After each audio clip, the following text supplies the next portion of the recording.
அவள் வீட்டை விட்டு போய்விடலாம் என கடைசியாக கண்டுகொண்ட நாளில் வெறுப்பின் எரிகொல்லிகள் அவள் தலைக்குள் விழுந்து கொண்டிருந்தன.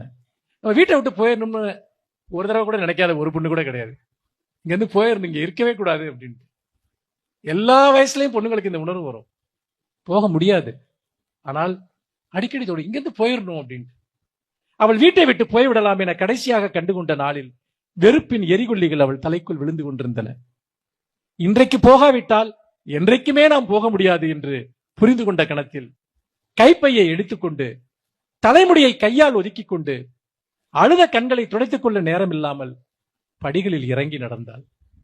தோணும், ஆம்பளைங்களுக்கும் தோணும், இந்த வீட்டில் ஒரு நிமிஷம் இருக்கக்கூடாது, இந்த வீட்டில் ஒரு வாய் இனிமேல் நம்ம சாப்பிடக்கூடாது. அப்படிலாம் நிறைய அவமானங்கள் நடக்கும். வீடுங்கிறதே அவமானம், ஒரு மனுஷன் அவமானப்படுத்துறதுக்கு தானே. அது பொம்பளைக்கே அவமானம் நடக்கும், ஆம்பளைக்கே அவமானம் நடக்கும். அது அவமானத்தினுடைய ஒரு சித்திரவதை கூடம் வீடு என்பது. உலகம் பெரியது என்று தோன்றியது. என்ன இதுதான் வாழ்க்கையா? அந்த நிமிஷம் அவளுக்கு தோணுது, உலகம் எவ்வளவு பெருசு, உலகம் பெரியது என்று தோன்றியது, எப்படியும் வாழ்ந்து விடலாம் என்று தோன்றியது.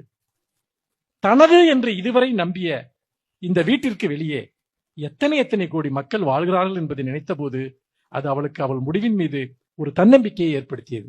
அதாவது வீடுதான் உலகம் உனக்கு அப்படின்னு திரும்ப திரும்ப திரும்ப ஒரு பொண்ணோட மனசுல வந்து பதிய வைக்கிறப்ப அவ ஒரு நாள் யோசிக்கிறா, இந்த வீட்டுக்குள்ளே இந்த உலகம் வாழுது, இந்த வீட்டுக்கு வெளியே எவ்வளவு பேர் வாழ்றாங்க, எத்தனை கோடி மக்கள் வாழ்றாங்க, நான் தானே இந்த வீட்டுக்கு ஒரு பெரிய உலகம் நம்பிட்டு இருக்கேன் அப்படின்னு. அப்ப அவங்க முடிவின் மீது அவளுக்கு ஒரு தன்னம்பிக்கை வருது.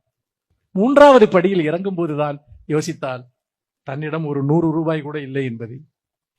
அது அவளை திடுக்கிட வைக்கிறது, அது அவளை தடுமாற வைக்கிறது. ஒரு பெரிய முடிவை, ஒரு பெரிய வைராகியத்தை செயல்படுத்த குறைந்தபட்சம் 100 ரூபாய் தேவை என்பதை அவள் அப்போதுதான் கண்டுபிடித்தாள். வீட்டை விட்டு போறது எவ்வளவு பெரிய முடிவு யோசிச்சு பாருங்க. சாதாரண முடிவா? ஒரு பெரிய முடிவை, ஒரு பெரிய வைராகியத்தை செயல்படுத்த ஒரு குறைந்தபட்சம் 100 ரூபாய் தேவை என்பதை அவள் அப்போதுதான் கண்டுபிடித்தாள். அவள் ஒரு ஆட்டோ பிடிக்க வேண்டும், அவள் ஒரு பஸ் பிடிக்க வேண்டும், அவளது செல்போனை டாப் அப் செய்ய வேண்டும், அந்த நகரத்தில் உதவி நாடி யாரிடமாவது போக வேண்டும் என்றால், யாராவது ஃப்ரெண்டை போய் பார்க்கணும்னா கூட காசு வேணுமே, யாரிடமாவது போக வேண்டும் என்றால் அவளுக்கு இப்போது ஒரு 100 ரூபாய் தேவை. கைமறதியாய் வைத்த காசு எங்கேனும் கைப்பையில் இருக்கக்கூடும் என்று துளாவுகிறாள். வாழ்க்கையில யாருமே உதவாதப்ப நமக்கு கைமறதியாய் வைத்த ஒரு காசு உதவும். நான் நிறைய தடவை அப்படி அந்த காசு எடுத்திருக்கேன். அன்று அவள் தோற்கடிக்கப்படும் தினம் என்பதால் அப்படி அங்கே எதுவுமே இல்லை. அன்னைக்கு அவள் தோற்கடிக்கப்பட வேண்டிய நாள் அப்படிதான் இருக்கு. அதனால எனக்கு 100 ரூபாய் அந்த கைமறதியாய் வச்ச காசுன்னு எதுவுமே இல்லை. என்னிடம் ஒரு 100 ரூபாய் கூட இல்லை என்பதை அவ்வளவு நிராதரவாய் தனக்குத்தானே சொல்லிக் கொண்டான். ஒரு 100 ரூபாய் முன்னால் தனது ஒட்டுமொத்த வாழ்வும் வீணாகிவிட்டது போல அவளுக்கு தோன்றியது. ஒரு 100 ரூபாய் அவள் முன்னால் ஒரு மதில் சுவர் போல எழுந்து நிற்கிறது. இந்த 100 ரூபாயை தாண்டினா தான் வெளியே போக முடியும். ஒரு 100 ரூபாய் இல்லாததால் தனது வரலாற்று கோபத்தை சமரசம் செய்து கொள்ள வேண்டுமா என்று வீதியில் சென்று கொண்டிருந்தவர்களிடம் கேட்க விரும்பினாள். நான் இந்த வீட்டை விட்டு போறேங்கிறது ஒரு வரலாற்று கோபம், அதுல நான் சமரசம் பண்ணிக்கணுமா அப்படின்னு ரோட்ல போயிட்டு இருக்க அவளுக்கு கேட்கணும் போல தோடுது. அவனது வாழ்க்கையின் மிக சிக்கலான எல்லா பிரச்சனைகளும் கடைசியில் ஒரு 100 ரூபாயாக எளிமைப்படுத்தப்பட்டு விட்டது. அவளை மிகவும் ஏமாற்றம் அடைய செய்து அந்த படிகளில் அமர்ந்து வெகுநேரம் அழுதுவிட்டு உள்புறமாக தாளிடப்பட்ட தனது வீட்டின் கதவை தட்டத் தொடங்கினாள்.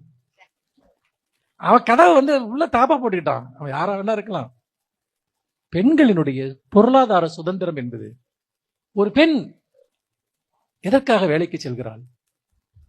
நாம் தன்மானமாக வாழ்வதற்கு நம் கையில் ஒரு 100 ரூபாயோ, ஒரு 1000 ரூபாயோ, ஒரு 10,000 ரூபாயோ அவள் கையில் இருக்க வேண்டும் என்பதுதான் இந்த நூற்றாண்டு அவளுக்கு சொல்லக்கூடிய செய்தி, இந்த காலம் அவளுக்கு சொல்லக்கூடிய ஒரு செய்தி.